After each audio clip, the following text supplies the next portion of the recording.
Greater Media Broadcast News. Welcome to another edition of Greater Media Broadcast News. I'm Susie Shea, bringing you the top headlines in Central New Jersey. Here's some of the stories we're covering this week. The increase in retail vacancies, a deadline for Fort Monmouth residents, biking for charity, Obamacare's impact on first responders, and a band teacher is one step closer to the Grammys. The retail vacancy rate in Central New Jersey is on the rise, climbing to almost 10% over the past year.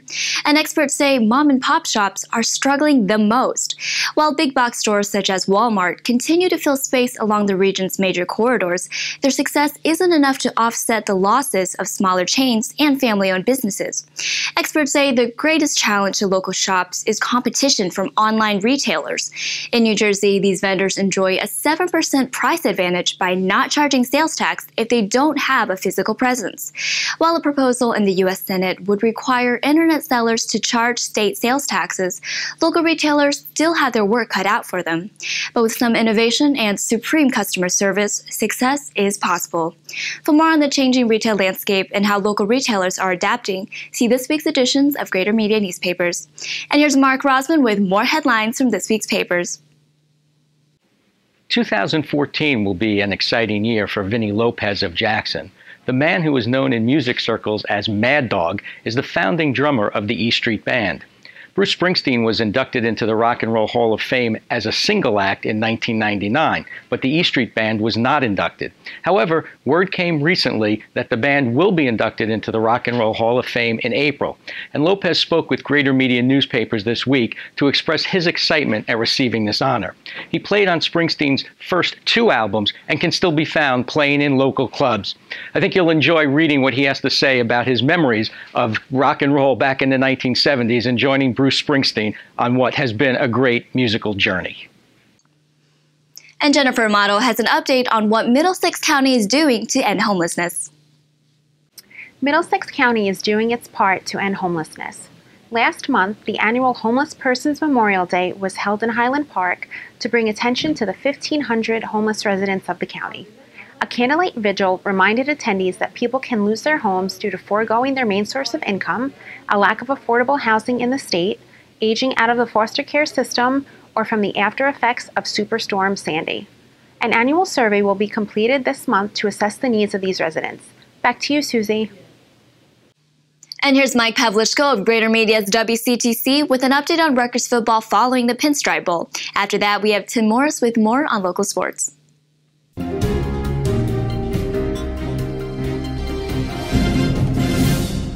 Well, the Rutgers football team season is over, and for just the 3rd time in their last 8 bowl games, they ended on a losing note, falling to number 25 Notre Dame in the Pinstripe Bowl at Yankee Stadium, 29-16 the final score. But for all those people who thought Rutgers didn't belong in a bowl game with Notre Dame, that they were going to get their doors blown off in that game by the Irish, think again.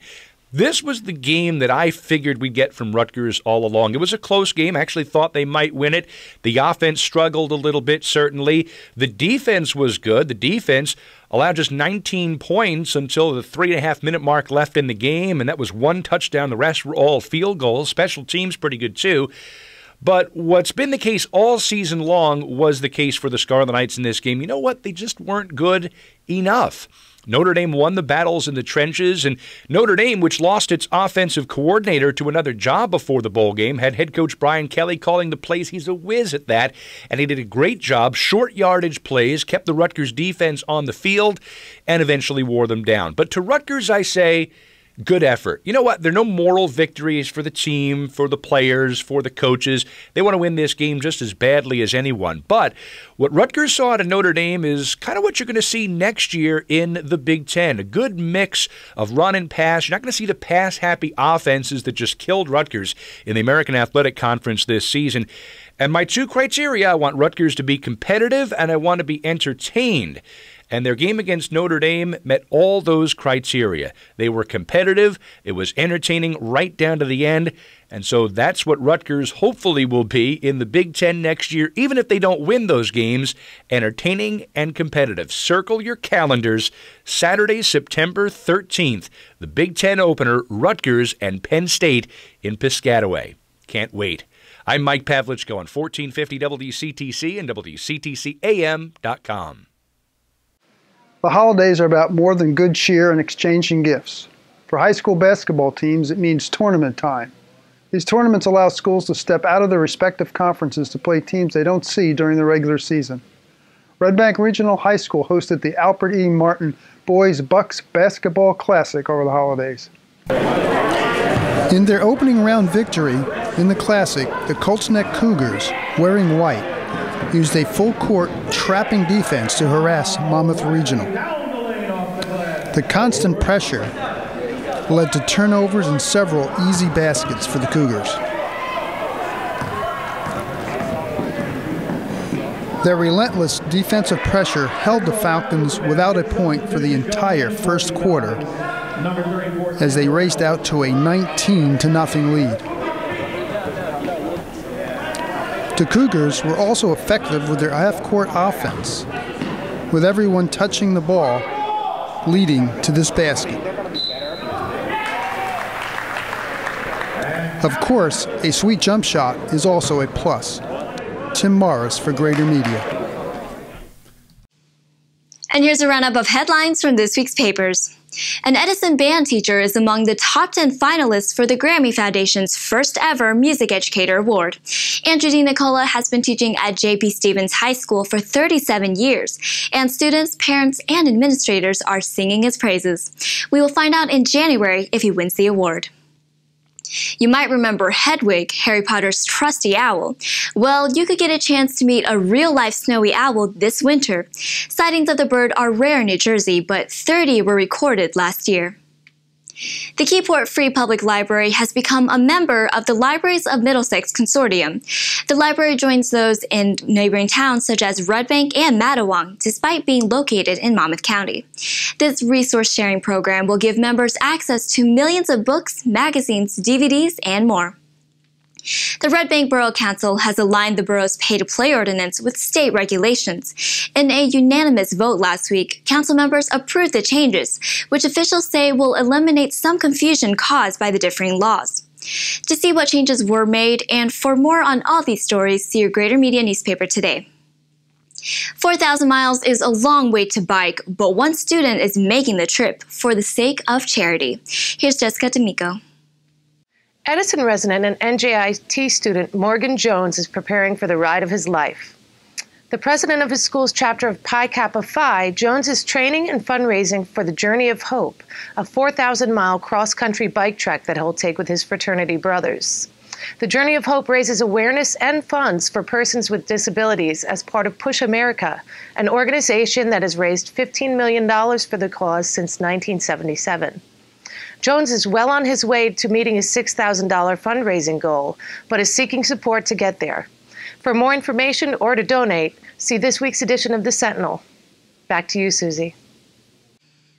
Volunteer first responders could start getting health benefits due to the Affordable Care Act. Keith Miller has the details on how this can impact towns.